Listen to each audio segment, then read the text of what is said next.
I think that, although when I posted it on Twitter last night, I didn't specify which player it was, and some people thought it was talking about Timber. This is about De Jong. If Manchester United want De Jong, we've got him. Ladies and gentlemen, we've got him. It's as simple as that, because what has been going on for the last 3 weeks about these rumours around Frenkie de Jong, they're not without substance.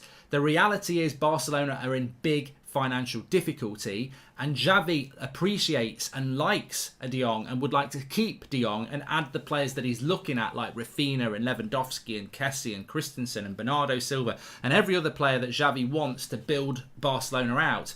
The problem Xavi's got is he wants to bring these players in. He doesn't have the finance to do it. And to do that, he's got to sell De Jong. He doesn't want to sell De Jong, but the board does. Barcelona want to sell him because he's their biggest asset, and also, interestingly, as it says tomorrow, they don't see him the way that Xavi does. Like, they see him as a good player, but they don't see him as a player that's, unsellable or tearing it up at Barcelona. They see this player as the player that they can sell, they can replace, and they can bring other players in. And ultimately, that's where we're at with it. So it is a very, very big, significant update. I wouldn't focus necessarily on that particular source if you're not sure about it, but verification beyond that, conversations, yes, that has been said, and it is significant because it means that Manchester United now put themselves in a position where they can go and get this deal done. I also want to just whack this up on screen as well, because I think people may be concerned about these photos coming out this morning.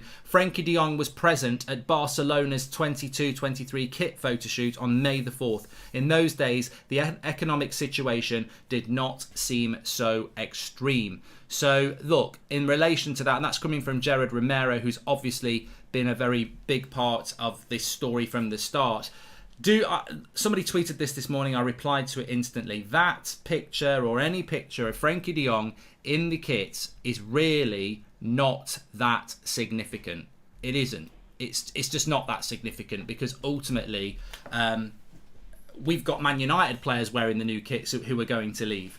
This happened on May the 4th. Most football clubs, I remember Bayern Munich putting Schweinsteiger in a kit, and he came to Manchester United. So I'm not worried about what kit he's wearing. I'm not worried about Frenkie de Jong wanting to stay at Barcelona. The cold, harsh truth of this now is that Barcelona, as Adam was talking about last night, as we've been hinting at for the last couple of weeks, Barcelona are basically putting Frenkie de Jong up for sale. Xavi, in an ideal world, would like to keep him, but Barcelona really aren't that interested in that. They feel that this is the right player to sell, and Manchester United now have put themselves in a position where if they want to get this deal done, they can do. And as we move away from Barcelona and just talk about that for a moment, I remain 75% sure we're going to get this player. You could go higher, you could still be a little bit reserved, but in reality, Barcelona are saying to Manchester United, make us an offer that we can't refuse and you can have this player, and you then have to persuade the player. Barcelona are basically saying, look, we need the money, give us the money, and then if you persuade him, you've got the deal done.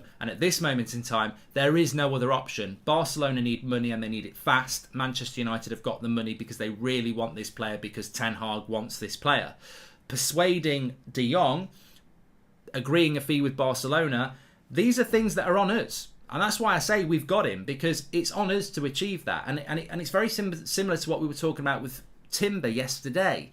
Ten Hag wants Timber, Ten Hag wants De Jong. This is pressure on Manchester United. I did a video this morning, I mean, it's well worth a watch. It's only about 10 minutes long, and it's my problem with Manchester United. And it's not about players, not about transfers. It's 5 things about the wider club that really need to change and really frustrate me. And I think one of those things is this situation now.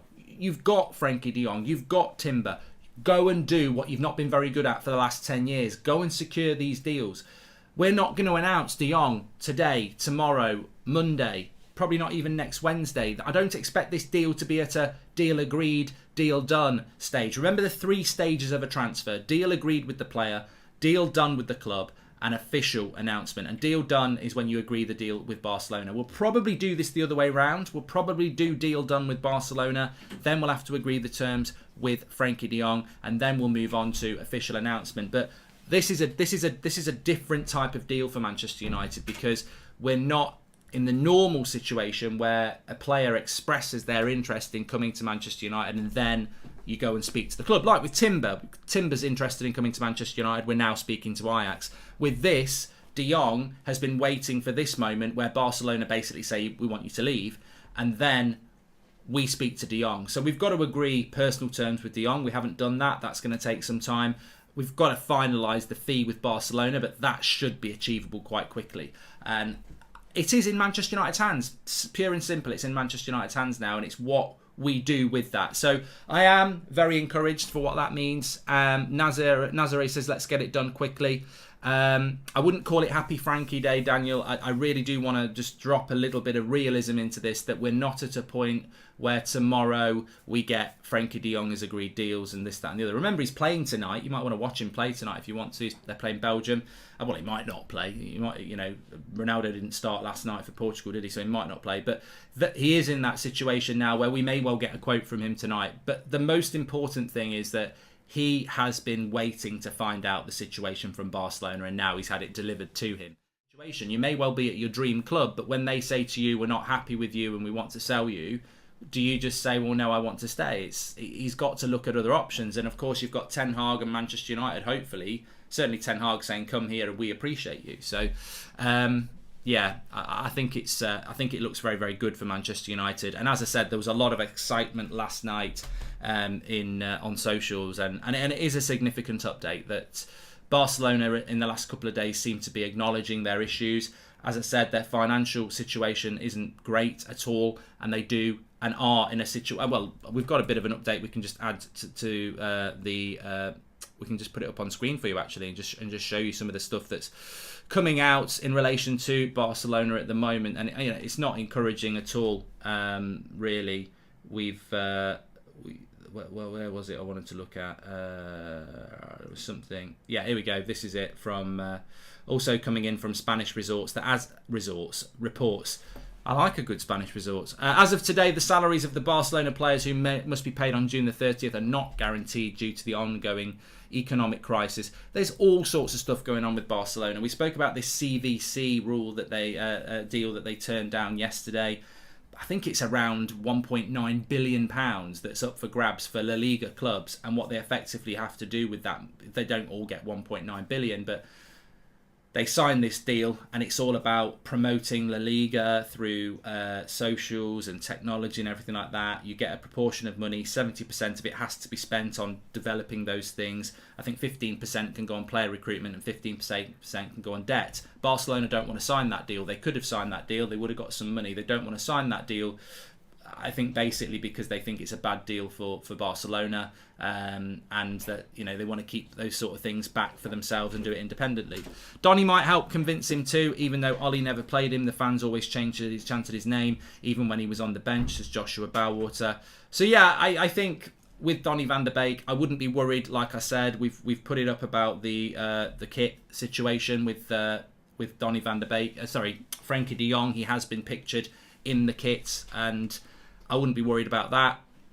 Not worried about that at all. These pictures would have been taken before this story even started. So probably start of May, they're saying that he did those photographs in the new Barcelona kit. The most significant update is the one that we've spoken about, that Xavi has informed Frenkie de Jong that the club want to sell him, and the club aren't actually that keen on his performances. I don't think they mean he's been crap, by the way, because you'll get United fans going, well, we don't want him if he's crap. It's not that he hasn't been crap for Barcelona. I just think Barcelona don't see him as unsellable, and that's not necessarily a bad interpretation. I think